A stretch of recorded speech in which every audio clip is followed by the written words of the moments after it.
Entre Leyes, el espacio donde hablaremos sobre conceptos jurídicos, derecho fiscal, constitucional, criterios jurisprudenciales y tendencias normativas, solo aquí en IMEFI. Muy buenos días, tengan todos ustedes cibernautas que nos acompañan semana tras semana, el de la voz, el doctor José Manuel Miranda de Santiago. Bueno, el día de hoy vamos a hablar sobre el régimen de expatriados y su residencia. Entonces vamos a ver primero qué debemos entender por expatriado. Un expatriado es una persona física que se traslada de su país, o que viene de un país distinto, ¿vale? De su país de origen, con la intención de desempeñar una actividad económica. O sea, su tratamiento fiscal dependerá de su estatus de residencia fiscal y de los ingresos obtenidos en el país receptor, ¿vale? Viene del país de origen, viene al país de receptor, México. Estados Unidos viene a México. Ejemplo, John Smith viene a trabajar a una empresa en México, ¿vale? Una persona jurídica. Bueno, el marco jurídico de esto, estamos hablando del artículo 9 para México del Código Fiscal de la Federación. Artículo 10, el 9 habla de residencia de las personas físicas en su primera parte, y el artículo 10 del Código Fiscal de la Federación también nos va a hablar de otro concepto que es el domicilio, y ahorita lo vamos a ver. Bueno, para efectos de Estados Unidos, tenemos algo distinto. El Código de Rentas Internas, lo voy a poner aquí, que es el Internal Revenue Code, ¿vale? Que es el cuerpo normativo que contiene toda la legislación federal en materia de los Estados Unidos, ¿vale? En el título 26, en la sección 770B, ¿vale? Establece reglas para determinar la residencia fiscal de una persona física en los Estados Unidos, ¿vale? Entonces, vamos viendo. 9, 10, México, 770 en Estados Unidos, ¿vale? Y allá en México nos dice los que hayan constituido su casa habitación en México o sus intereses vitales. Ok, ahí vamos bien. Bueno, siguiente. Para Estados Unidos, la sección 770 del Internal Revenue Code te establece dos situaciones. Cuando te dan se llama la Green Card, ¿vale? Test. Si una persona es titular de esa Green Card, que es una residencia permanente legal, ¿vale? Se le considera residente para efectos de los Estados Unidos. Bueno, pero no quiere decir que si tú ya tienes la Green Card, eres norteamericano. No. Lo que te están diciendo es de que te van a igualar al tratamiento fiscal de los residentes en los Estados Unidos, ¿vale? O sea, el factor de vinculación en Estados Unidos también es la residencia, como nosotros. El artículo primero, ¿vale? Te dice que están obligados al pago del impuesto sobre la renta las personas físicas y morales, ¿no? En los siguientes supuestos, y la versión primera de ese artículo primero habla de residentes. La residencia, ¿no? Las personas físicas que son residentes en México, respecto de todos sus ingresos, cualquiera que sea la fuente de riqueza de donde procedan, ¿vale? La fracción segunda habla del residente en el extranjero que viene aquí y tiene un establecimiento permanente en nuestro país, por los ingresos atribuibles o que se obtengan de ese establecimiento permanente. Fracción tercera, los residentes en el extranjero que obtengan un ingreso situado en territorio nacional. Ahí es donde encajan los expatriados, ¿vale? ese expatriado viene aquí, ¿vale? Y hace una actividad comercial aquí, en nuestro país. Y entonces es sujeto del impuesto sobre la renta, ¿vale? En los términos del artículo primero. Sé, ¿no?, que el artículo 31, fracción cuarta, te dice que es obligaciones de los mexicanos contribuir al gasto público, así de la federación, de los estados y municipios donde residan, ¿no?, de manera proporcional y equitativa, como dispongan las leyes. Ok, como dispongan. El artículo primero, que acabo de mencionar, como dispuso, habla de residentes, sin importar su nacionalidad. También el artículo 75, en su fracción novena de la Constitución, te dice que el Congreso podrá establecer, o tiene las facultades necesarias para establecer los impuestos y las contribuciones necesarias para hacer frente a este gasto público. Entonces, ¿cómo lo ha hecho? ¿No? Con estos factores de vinculación, que es la residencia, establecimiento permanente y la fuente de riqueza que obtenga un expatriado. Vale, ahora, en Estados Unidos, ya lo estábamos comentando, esta sección 770 del título 26 del Internet Review Code, ¿vale? IRC, ¿vale? Te dice 2 momentos, la Green Card, pero también habla de un tema que le dicen la presencia, o sea, la prueba de presencia, ¿no?, que tengas ahí. Si una persona pasa una cantidad significativa en Estados Unidos, o sea, pasan 183 días en ese país, ¿vale?, contando el año en curso, el año anterior y el antepasado, ¿vale? De manera, le dicen, de manera ponderada, ¿vale? Nosotros aquí tenemos un tratamiento de residencia similar para ciertos casos, similar para ciertos casos, ¿vale? Hasta aquí un poquito, ¿no? Bueno, en Estados Unidos te dicen, y como aquí también, es lo mismo, que las excepciones a esto es cuando existan personas diplomáticas, ¿no?, como estudiantes también, y como otras categorías, como médicos, ¿vale? Sí. Investigadores. Pasan más de 183 días, pero no por eso quiere decir que ya tienen la residencia. No. El diplomático, en los términos del 93 de la ley impuesto sobre la renta, te dice que están exentos, o sea, no te preocupes, pero siempre van a tener la residencia en México, ¿eh? Eso es lo que establece el Código Fiscal de la Federación, ¿vale? Bueno, ok. Regresamos al caso de México, ¿no? Te dice este artículo 9 de la residencia, ¿vale? No es para efectos de que no se me vaya a ir alguna palabrita que luego debe ser importante para algunos de ustedes. Estamos en IMEFI por TV y las redes sociales para que nos escriban y con mucho gusto les daré mis comentarios al respecto.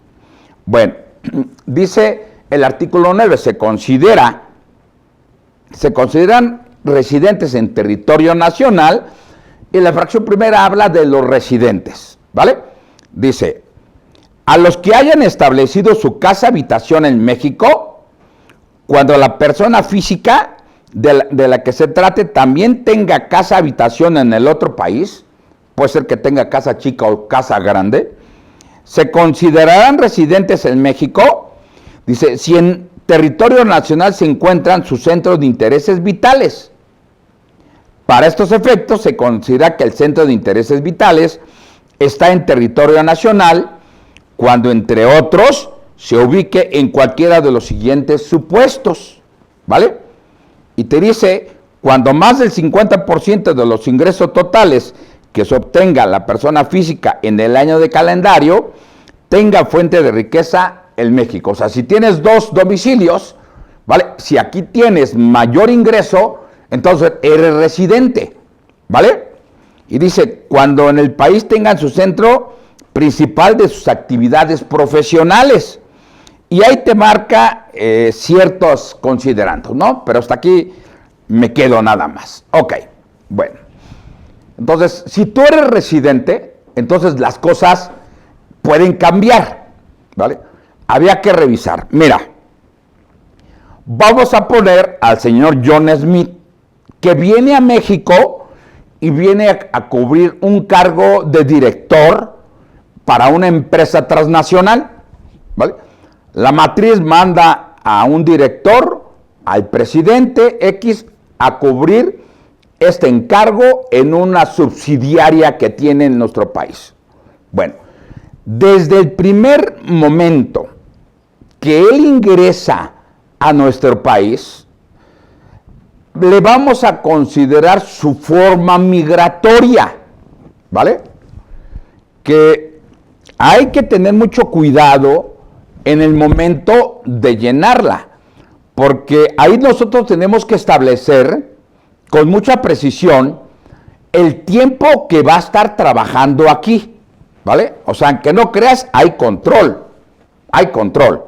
Bueno, si el señor John Smith va a trabajar aquí por 5 años y luego se regresa a su país, entonces desde que está pasando, ¿no?, y pisando nuestro territorio, y va a constituir su casa habitación aquí, aunque sea un hotel, que lo más seguro es que a lo mejor unos días sea un hotel, pero regularmente lo que se hace es que la persona moral lo que hace es arrendar casas, ¿vale?, para esos funcionarios que van y vienen ya amueblada y todo, ¿vale? Se la puedo dar hasta inclusive como una prestación para este tipo de trabajadores, porque este va a ser un trabajador, porque va a ser director, ¿vale? Pero no es patrón, es trabajador, aunque tenga el nivel más alto, él va a seguir una subordinación, ¿vale? Entonces, puede haber un plan de previsión social exclusiva para ellos. La generalidad no es la universalidad, ¿vale? Pero bueno, se les da ese tipo de prestaciones, se le da un automóvil, se le da inclusive, a algunos ya exigen así, que se les dé custodia o vigilancia. Ya, ok. Llega John Smith, tiene que firmar su contrato, inmediatamente se le va a dar aviso al Seguro Social, ¿vale? Del salario que va a percibir de manera diaria, ¿vale? Y el Seguro Social, ¿vale?, lo va a considerar, ¿vale?, y va a determinar el salario base de cotización, que es el salario más prestaciones, ¿vale? Entonces, ya automáticamente lo va a hacer, van a ser por lo menos los 12 días de vacaciones, la prima vacacional 25 días, aguinaldo 15 días, excepto si la empresa pacta otra cosa con ese trabajador, aunque sea expatriado, ¿vale? Ok, llega aquí. Entonces, desde el primer momento que le pagan su primera quincena, a él lo vamos a poner en el título cuarto, capítulo primero de salarios, ¿vale? Sí. Ok, ahora, ¿qué pasa si ese extranjero viene por un tiempo a trabajar aquí, ¿vale?, por 3 meses, por decirlo así, ¿vale? No va a estar de manera permanente ni nada, o sea, por 90 días, 60 días, pues no lo va a estar, ¿vale? Entonces, él va a ser un residente en el extranjero, no va a ser residente en México, Si no es residente en el extranjero, ¿vale? Pero obtiene fuente de riqueza en nuestro país, ¿vale? Entonces ahí la disposición que le aplica es el título quinto y no el título cuarto, capítulo segundo. Y entonces ahí las cosas totalmente cambian de sentido. El 153 te dice, si tú vienes aquí, los primeros 183 días que vienes, ¿vale? Están exentos, ¿vale? Después de 180, discúlpeme, de los primeros 123,000 pesos están exentos. De 123,000 a 1,000,000, ¿vale? Son 875, estarán grabados al 15%. Y lo que rebasa del 1,000,000 está grabado al 30%. Esta fórmula es la misma que se aplica en Estados Unidos, ¿vale? No es como la que nosotros tenemos, ¿vale? En nuestra tabla, no, o tarifa. Allá no, allá los primeros casos son un impuesto, si rebasas es otro impuesto y tras 3, así más o menos en términos generales, ¿vale? Vamos a nuestra primera pausa. Les pido por favor si hay alguna pregunta, comentario, nos hagan saber y con gusto los atendo. Gracias. Hola, ¿qué tal? Soy Freddy Estrada y vamos a impartir un taller que se llama ¿Cómo defenderte de los abusos en las facultades de comprobación? Te prometo que vas a conocer el inicio, cómo se desarrolla y la terminación de las facultades de comprobación. En esto vamos a incluir la visita domiciliaria, la revisión de gabinete y la revisión electrónica. Te vas a divertir, esperamos contar con tu presencia y además vas a poder llevar a cabo esa diferencia entre una facultad de comprobación llevada formalmente a su conclusión. Te esperamos.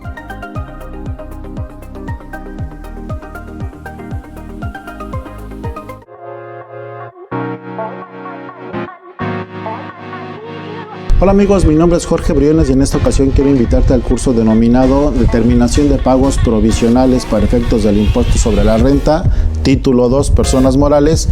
Por supuesto, en este curso también observaremos tema muy específico como es la reducción de dichos pagos provisionales.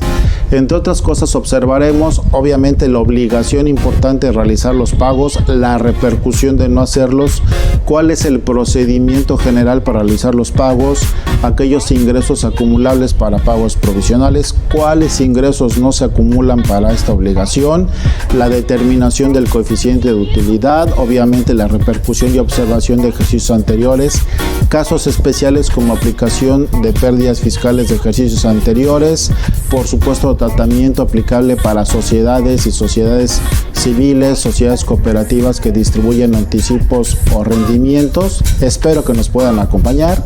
Muchas gracias.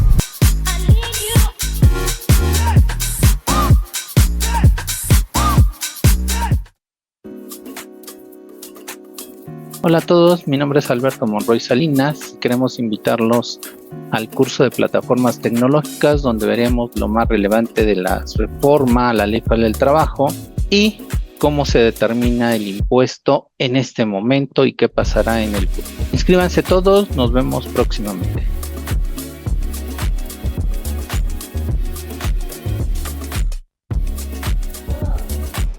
Bien, regresamos a su programa Entre Leyes. Bueno, estamos hablando de expatriados y la residencia. Ok. Te decía la diferencia de que si ese señor John Smith, que viene de Estados Unidos, de la oficina, vamos a decir, de Nueva York, viene aquí y hay una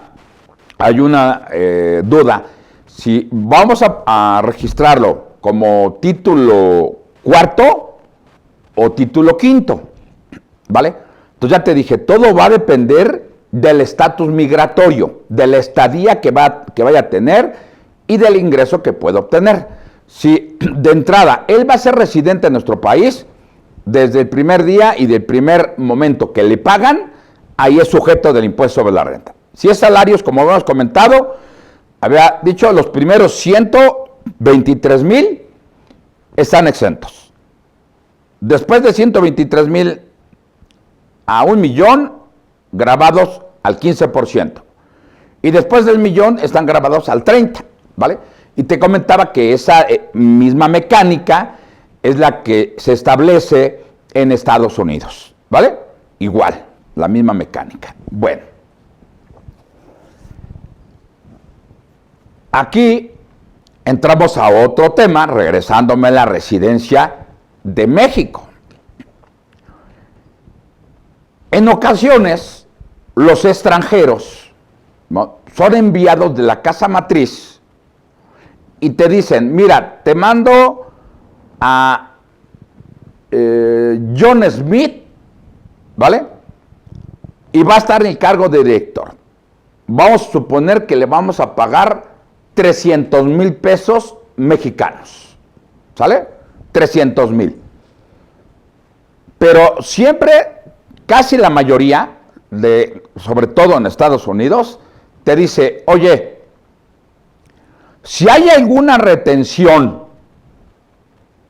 que hay que hacerle a John Smith, en México la absorbes. Él se tiene que llevar el ingreso así, enterito, íntegro, ¿vale? Y entonces, en la ley del impuesto sobre la renta, en el título 5, te dice, oye, espérame tantito, ¿no? O sea, aquí no hay esto, aquí el impuesto a cargo de terceros se considera un gasto no deducible, ¿vale? Entonces, ese trabajador, ¿vale?, tendría que aceptar la retención del impuesto por salarios, igualito como cualquier hijo de vecino, ¿vale? Ahora aquí está uno de los problemas. A ese John Smith no quiere perder, ¿vale?, su pensión allá en Estados Unidos y quiere seguir tributando, vamos a poner, en el seguro social de allá, ¿vale? Tiene su Medicare, ¿vale?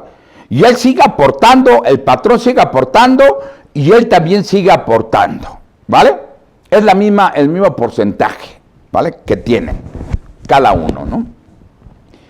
Y entonces él dice, sí, pero yo sigo ligado a ti y sigues aportando por mí, ¿vale? Porque voy a regresar y no quiero perder antigüedad, no quiero perder nada, ¿sí?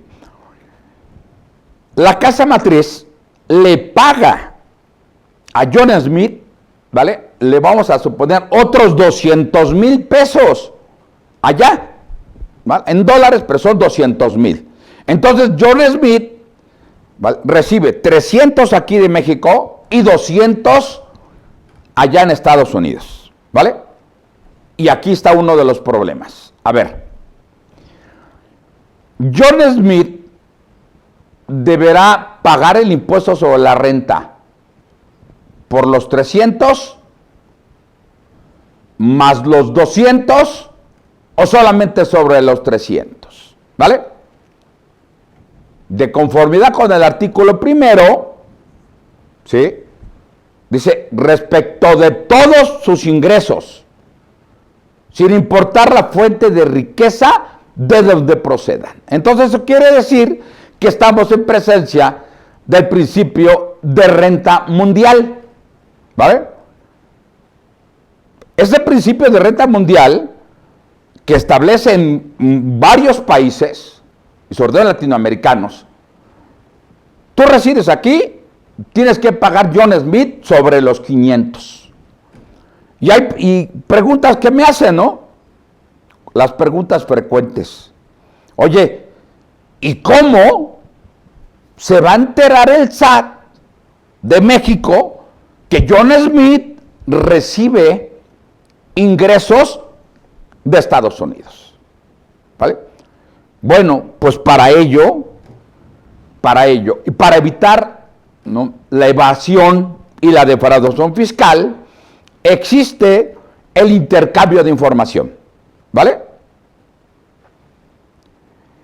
Existe ese intercambio que hace la semana pasada sacó la OCDE ya el reporte actualizado sobre el reporte CRC, ¿vale? De un estándar de intercambio de información, ¿sí?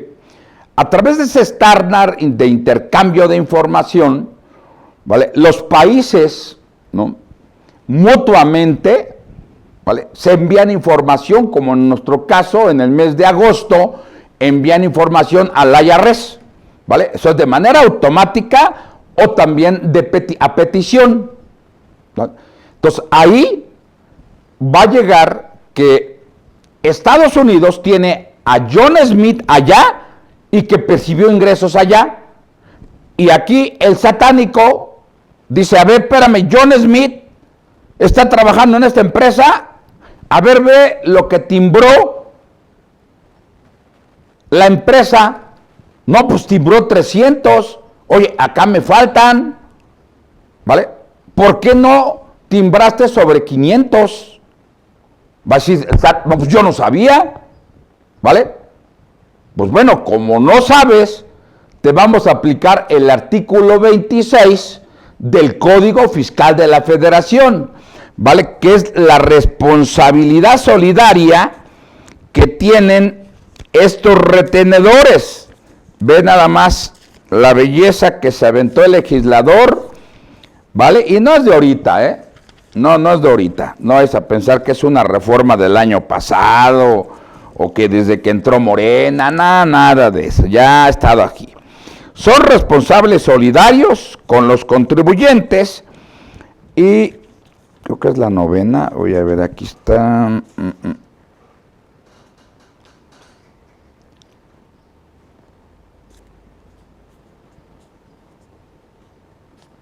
Dice, los representantes, sea cualquiera sea el nombre con el que se designe, de personas no residentes en el país o residentes en el extranjero, cuya intervención esté efectuada con actividades por las que debe pagar contribuciones, hasta por el monto de dichas contribuciones, así como los que sean designados en el cumplimiento de las disposiciones fiscales y aquellos que sean designados para efectos fiscales, hasta el importe de las contribuciones o aprovechamientos o a los que se refieren las disposiciones aplicables, ¿vale? Tú eres patrón, tú eres obligado a retenerle la cantidad y te dice sobre la totalidad. La casa matriz no te informó, no me digas, amigo, ¿no? O es que de verdad no me informan, ¿vale? El castigo está aquí. Tú eres responsable solidario, ¿vale? Y ahorita, permite tantito, otro tanto. Ya está. No, ya con esto, ¿vale? Bueno, entonces aquí dice los que hagan el pago, ¿vale? Los que hagan el pago. Ok, entonces, tú estás obligado a retener y eres responsable solidario. Entonces quiere decir que cuando te revisan, te van a calcular el impuesto, ¿vale?, que debiste de haberlo retenido y que no lo retuviste, ¿vale? Y entonces te van a calcular recargos, actualización y la multa, ¿vale? Y además, la nómina que hayas pagado por John Smith sería no deducible. O sea, ese recibo que timbraste, ¿vale? No la cantidad que sí fue correcta, no, sobre el total, ¿vale? O sea, cuando te dicen que tienes que haber retenido y enterado, es bien, no parcial, ¿sí? Si no, pues vas a decir, bueno, pues a lo mejor un abogado lo puede llevar, pero ya te costará lana del abogado, la defensa y garantía, lo que tú quieras, amigo, ¿vale? Bueno, entonces ahí está uno de los problemas que enfrentan las personas que contratan expatriados, ¿vale? Otro tema, mira, ¿qué sucede cuando ese John Smith viene a nuestro país, ¿vale? Y viene por una permanencia de 160 días, ¿vale? Viene aquí, ¿vale? Y se va a retirar, ¿sale? Entonces, a él le vamos a aplicar una retención, pero distinta. ¿Por qué? Porque él no va a constituir su casa habitación y porque sus intereses vitales están de aquel lado, ¿vale? Allá, ¿sale? Entonces le aplicamos las disposiciones del título quinto, ¿vale? Y aquí te dice: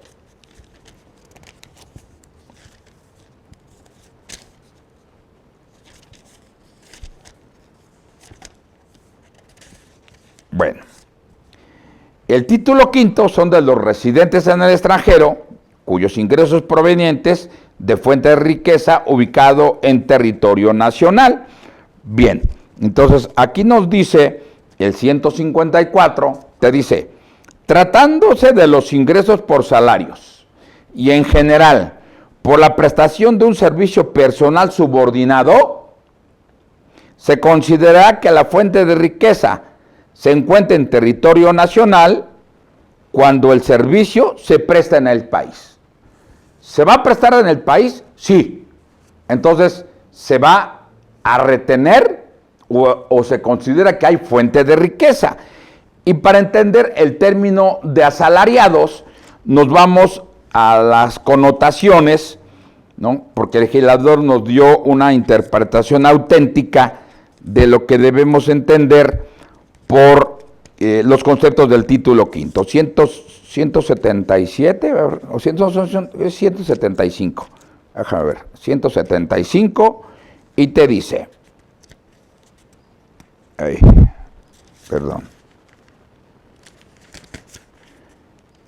Dice: para los efectos de este título se consideran ingresos por, en la fracción primera te dice, los salarios y en general por la prestación de un servicio personal subordinado, los señalados por el artículo 94 de esta ley, salvo las remuneraciones a miembros de consejos directivos, de vigilancia, consultivos o de cualquier otra índole, así como los honorarios administradores, comisarios y gerentes generales. Ok, vamos entonces a referir.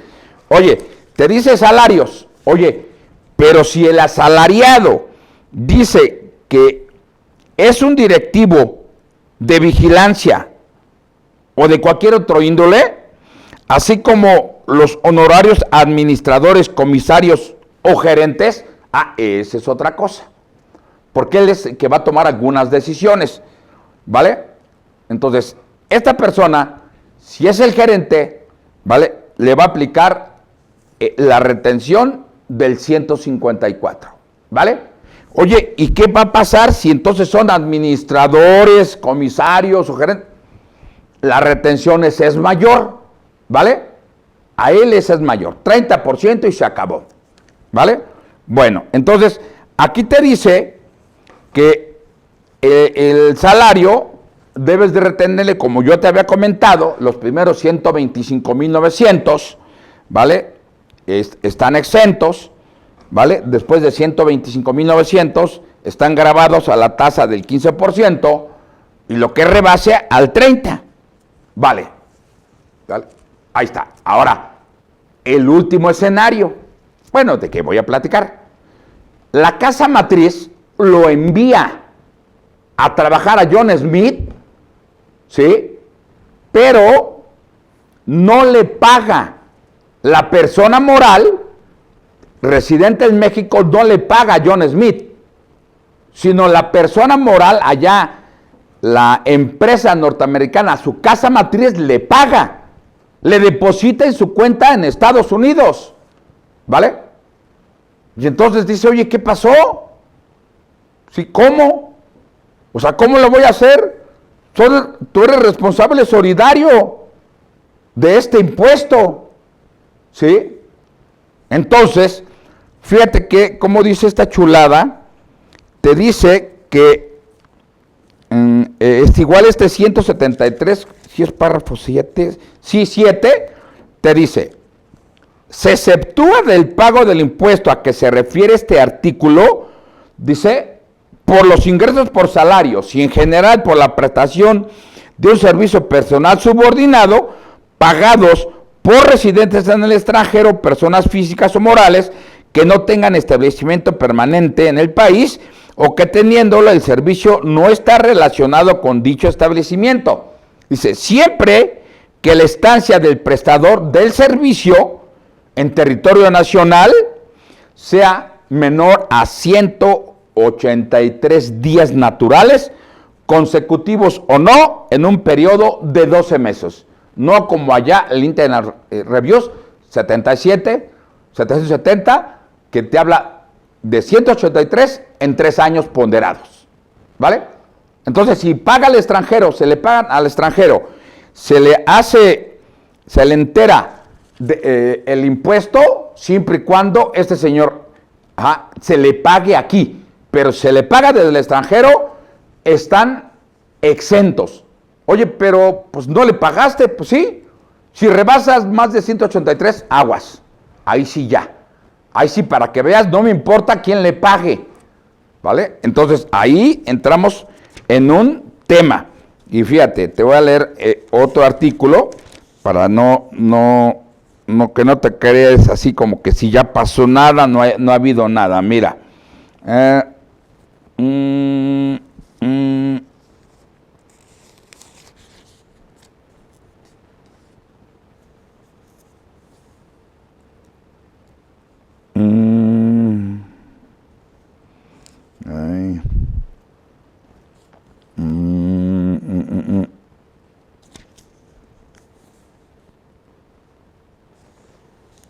Bueno, creo que que no sé, extranjeros, maquiladoras. Dice la fracción 14. Las personas a quienes residentes en el extranjero les presten servicios personales subordinados o independientes cuando estos sean pagados por residentes en el extranjero hasta el monto del impuesto causado. ¿Ya viste? O sea, oye, le pagan desde hasta allá. ¿Sale? Aquí tú eres responsable solidario. Vas a decir, ¿cómo sé? No lo sé. Hay intercambio de información y el SAT te puede, ¿sí?, determinar un crédito fiscal. ¿Vale? Aguas con los FDIs. Dice, no pasa nada, yo soy extranjero. Sí, pero en el intercambio automático pueden ir por ti, amigo, Aguas. Aguas porque sí lo hacen. ¿Vale? Aguas porque sí lo hacen. Pero recuerda que si son 183 días, no hay retención. ¿Vale? Última parte para despedir el programa. ¿Qué pasa cuando un mexicano ahora se va a Estados Unidos? ¿Vale? Y allá hace una inversión en un banco. ¿Vale? Y el banco, pues le va a retener un impuesto por los rendimientos que va a obtener Juan Pérez Colote. ¿Vale? Juan Pérez Colote. Mira, el banco, ¿sí?, inmediatamente, si no le entregaste la forma W8 BIN, que ese formulario es donde dices, oye, yo soy domiciliario en México, ¿vale? Tengo mi residencia en México, mi registro fuera de continente es en México, ¿vale? Soy contribuyente del impuesto de la renta en México y estoy invirtiendo allá contigo. Le va a aplicar el código de rentas internas, tal, no tengo ID, ¿vale? Pero tengo este ingreso, ¿vale? Si tú no haces eso, ¿sabes qué hace el banco? Voy a utilizar esta palabra.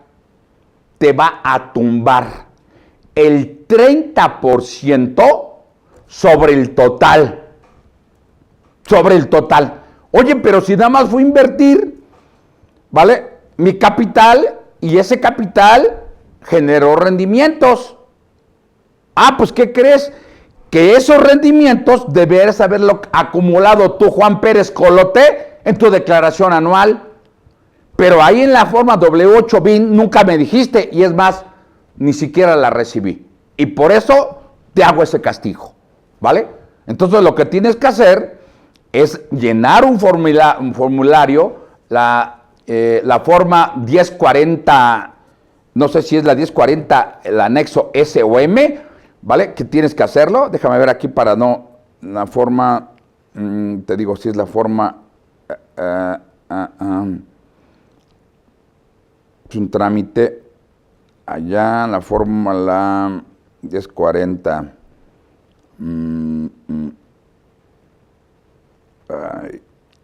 Bueno, pues esa es la, yo sé que es la 1040, pero no la tengo aquí a la mano, pero bueno, es la forma 1040 y a donde vas a pedir la aclaración al Departamento del Tesoro de los Estados Unidos, ¿vale? Y allá es donde tienes que solicitar, ¿no?, esa devolución, pero para que te la den, no, pues va a estar medio complicado, ¿vale? Entonces, esa forma se presenta a la persona que te va a pagar. Si esa persona pagadora no la recibe, te va a tumbar el 30%. Y ese 30% que te tumba, ¿sale?, es porque existe un intercambio de información por una forma o una ley que se llama FATCA. Inversiones que tienen extranjeros, ¿vale?, en Estados Unidos, ¿vale?, para efectos del control del lavado de dinero y también para efectos de evasión y defraudación fiscal. Señores, por mi parte es todo. Muchísimas gracias.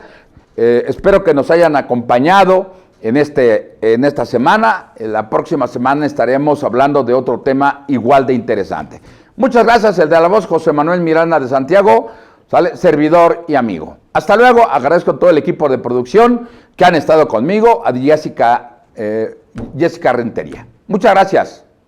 Entre Leyes, el espacio donde hablaremos sobre conceptos jurídicos, derecho fiscal, constitucional, criterios jurisprudenciales y tendencias normativas. Solo aquí en IMEFI.